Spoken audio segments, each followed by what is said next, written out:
problem. It's on Bill Parcells' time. You got Bill Parcells now. It's 1:45. That's when the meeting starts. That's when I walk in. Oh, yeah.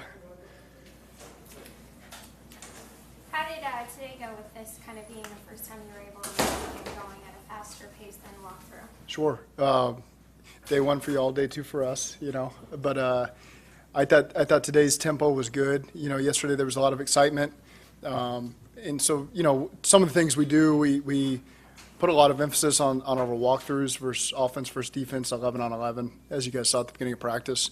And, just stressing that it's a lot of above-the-neck work. It's communication, it's urgency, and I think our guys are getting better at that every single day. You really see it from the vets, the guys that have spent a lot of time in this league, operating at a high level right out the gate, which is really encouraging to see. And it's good for those young players to see, too, kind of what it's supposed to look like. And so they'll be up to speed sooner rather than later. How important is it just this early in the offseason to work on tempo, 2 minute? You guys do a lot of that, at least when we're here. How important is that at this time just to get everyone on the same page as early as possible? I think since there's no contact, stressing the communication as best we can is a big point of emphasis for all of us. Each day is slotted to be something slightly different, whether it's actually 2 minute red zone. We've kind of got these 6 practices pretty well siphoned out how we want to do them. But one thing that does come up every single day is just stressing that urgency and communication. Those are 2 things we can control, and we want to come out of the spring feeling really good about the communication level that our guys are operating at. How has Dax Hill done from a learning and retention perspective in just a short window? I've been really impressed with him, and I think the part that's maybe the most impressive is I always see him having these sidebar conversations with some of those veterans, whether it be Vaughn or Mike or Cheeto or some of those guys, and it's after a rep, after a drill, whether it's him asking questions or whether them helping him get up to speed. That's what you want to see from the rookies, is not feel like there's that wall between them and the vets communication-wise, not to be intimidated, ask these questions. And that just speaks, again, to the character of the veterans that we have on the team and that defense specifically. They want to help these young guys, bring them along as fast as possible, because we know that we need everybody to help us. And I've just been really encouraged about that part, just from the veterans helping these young guys get up to speed quickly.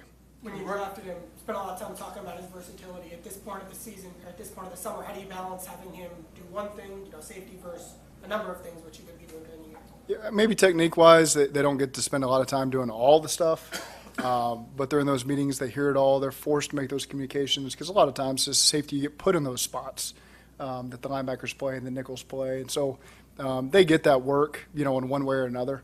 It may not be the position they're labeled at, but they get that work just the way that we utilize those guys. Is there much of a difference between the concept of free safety or a strong safety, and what are you having Dax focus on? There's a lot of crossover. I think the bottom line, they do a lot of the same jobs. There are differences, but for the most part, those guys at some point have to do very similar things as one another. Zach, you hear about it a lot at draft time when you talk about players who were captains or leaders on their teams in college. Can a guy like Dax or any of your other rookies come in and be leaders right away? I mean, maybe that sounds strange that a rookie can be a leader, but can that happen? Yeah, it can happen in different ways. It can happen through the confidence they have in themselves, because they've studied, they're up to speed, they know, they're confident in what they're being asked to do. And so that confidence can shine through to other players, where at that moment that young player does say something, everybody else is going to trust them and believe in them because they've seen the work they've put in. And so leadership comes in a lot of different forms. It's not all just vocal encouragement and talking out loud. A lot of times it's your actions. And been around a lot of great veteran leaders that maybe don't say a lot, but all the other guys put their eyes on them all the time to see how they conduct themselves in meetings and weight room and on the field. And when they're doing everything right, the moment that they do speak, speaks volumes, sometimes more than just the constant chatter. So I think that we have a lot of young players that are very capable of that I've seen a lot of confidence in themselves. I'll give you one example. Tyson Anderson, in a special teams meeting, one of the first couple days, was put in a position where he was extremely confident with what he was saying, and he was right. Darren likes to put pressure on those guys, and are you confident or are you second-guessing yourself? And he stood out in that way, as one example, but I think there's been several examples of a lot of young players standing out that way. Just going back to Dax real quick, sorry. He talked about how he's not used to kind of being a guy that lines guys up, but he certainly seems to be comfortable with that, which I guess kind of speaks to what you guys saw. Yeah, we want those guys to be comfortable as quickly as possible. And the good news is when you're trying to get Von Bell and Mike Hilton lined up, it doesn't take a lot. You know, those guys generally are probably one step ahead of you. So he's, you know, at this moment, he's surrounded by some really, really, really good veterans who have a high level of football IQ. How much more is the league positionless, player-driven now than when you first came into the league? I mean, so much position versatility that, you know, in this era. Was it that way when you first came into the league? I just think it's probably more 11 personnel versus nickel than I would reckon when I came in 2012, there was probably a lot more 21 personnel and heavier sets, so you're getting more base defenses. Those percentages have just shifted some. So maybe you see more roles because of 3 receivers being on the field. You have those DBs that do a little bit more. I really can't say that because I wasn't in this league for the 60 to 80 years before I showed up, so maybe this comes in cycles, but that's what I've seen in the 10 plus years I've been here. After seeing a little bit of competition, specifically with the 7-on-7, what has stuck out to you the most so far? Well, they want to be perfect. You know, these guys have a very high standard for themselves, and it's upsetting when something doesn't quite go their way, and that's what you want to see as a coach, that frustration. And, you know, the fuel to get it right on the next rep. That's where we want to be right now. That's the step we need to be taking is strive for perfection on every play, and if it's not that way, then it's below standard, and that's where we want to be. How important are these sessions for developing some depth at wide receiver, especially with T working off to the side? It's important that those guys become comfortable with what we're asking them to do so that when they come back in training camp and we're going for real with the pads on and against different competitions, that they feel like they can play up to their potential. What I mean by that is there's no indecision on where am I supposed to line up when I break the huddle, what route depth am I supposed to be at. They got to get all that ironed out now so that when they show up and they're really competing for those roster spots, their full potential can shine through, and it's not, you know, the mental side that's slowing them down. And so I think that's the key as we come out of summer, that those guys feel confidence in that area so they can show up and really compete in training camp. Anybody standing out to you? Yeah, I'm hesitant to say that because Yeah. I think the second you say it, you'll say the opposite the next day. So they've all shown reasons why they should be here. When you have guys with position versatility, like you have in secondary, all 3 of you guys have played, you know, slot or outside or safety or whatever, in the box, they've played multiple places. How do you handle that? You teach them one thing first and let them digest it? You teach it all at once? How do you break guys into that phase of being multi-versatile? Yeah, you're talking about 3 rookies, Yeah, draft talk picks? about when they first come in. Yeah, one position to start, you know, and let's just get good at playing that position. Again, there's so much just natural crossover that shows up that they start to understand the concepts, and that's what you really want in both phases is people understanding concepts and not memorizing the job that this specific position has, because you just never know when defensively you get caught off guard by emotion and now all of a sudden you're in a whole different position than we ever coached you to be in, but your training takes over because you've sat in meetings over and over and over and you've heard Mike Hilton coach a certain way and now you're a safety in that same position and you got to play that technique to get us out of the play. And so I think our defensive staff does a really good job of making them understand that so that they can play fast on the field regardless of what position they're on.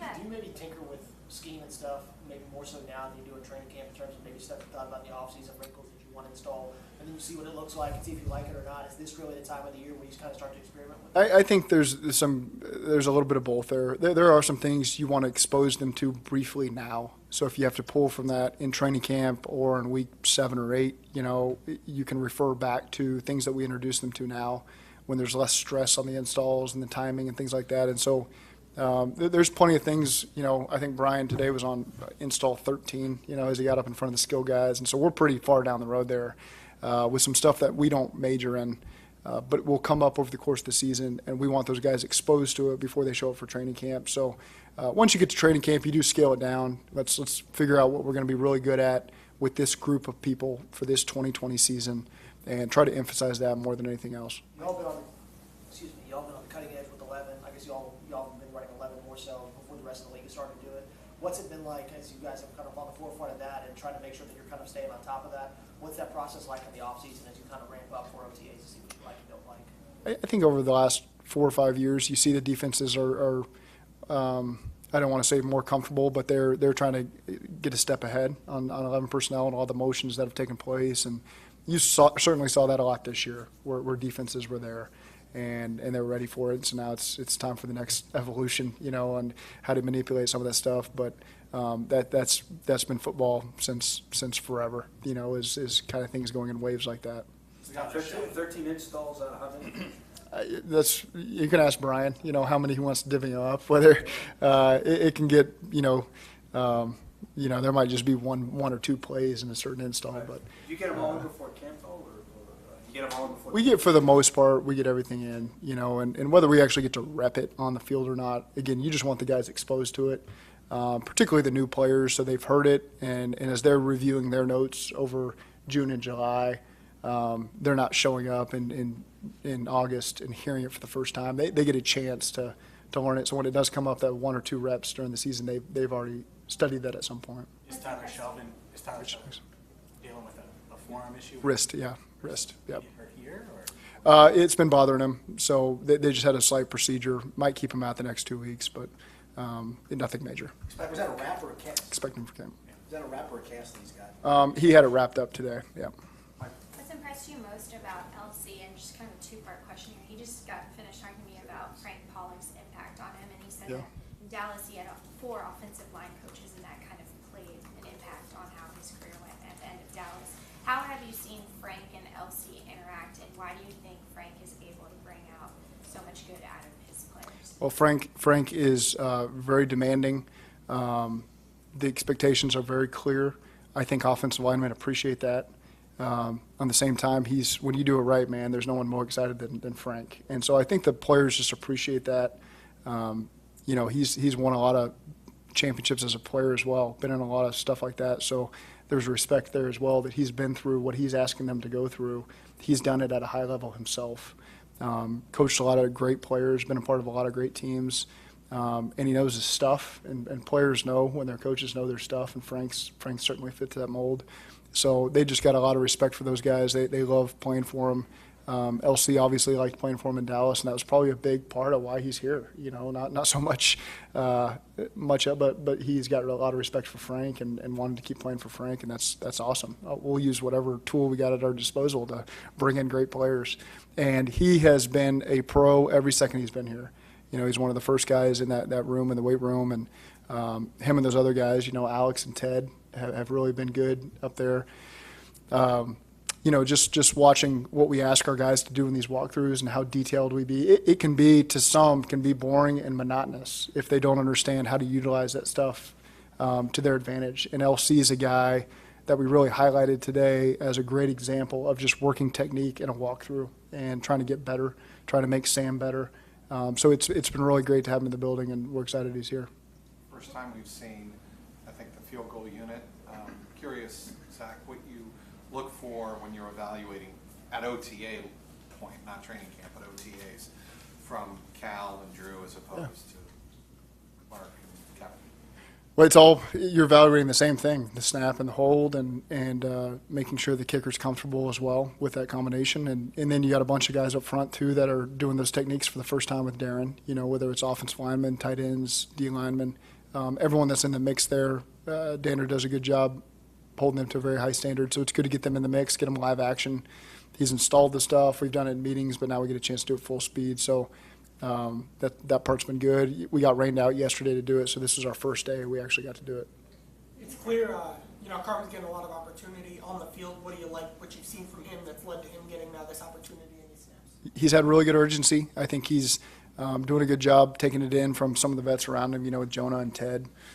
So, again, it's a little bit hard to evaluate the lineman right now when there's no contact or anything like that. But I think on air they've done a really good job taking the drill work and the meeting work to the field and executing as best they can. And Jackson's one of the guys that's done a nice job of that.